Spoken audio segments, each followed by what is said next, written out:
Kryekomisioneri Ilirian Celibashi ka certifikuar rezultatin e zgjedhjeve edhe në Tiranë, ku Partia Socialiste mori 19 mandate. Partia Demokratike 13, 2 mundësia dhe nga një lëvizja bashkë koalicioni Nisma Shqipëria bëhet edhe Partia Social-Demokrate. Në përqarkun e Tiranës kemi këto të dhëna, 493.830 fletë votimit të gjetura në kuti.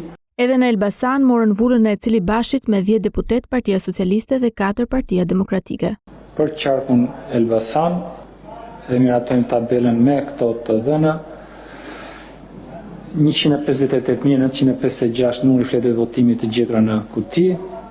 Procedura mbyllet edhe në Durrës, 8 mandate socialistët dhe 6 demokratët. Për qarkun Durrës, dhe miratojmë tabelën përmbledhëse me këto të dhëna, numri fletëve votimit të gjetura në kuti 162.727, fletë votimit të pavlefshme 5.415. Opozita kundërshtoi edhe një herë rezultatin duke theksuar se nuk u është vënë ende në dispozicion dokumentacioni i kërkuar. Do të kërkonim të mos shpalleshin ende rezultatet për sa kohë, dhe më të miratorëshin ato për sa kohë ne nuk na janë vënë dispozicion të plota ato dokumenta që kemi kërkuar. Sa i takon votës së diasporës, pra jo vetëm për Greqinë, po edhe për vendet e tjera ku qytetarët shqiptarë kanë pasur mundësi të votojnë nga diaspora. Për këtë Celibashi deklaroi se tashmë materialet e plota janë në KSZ.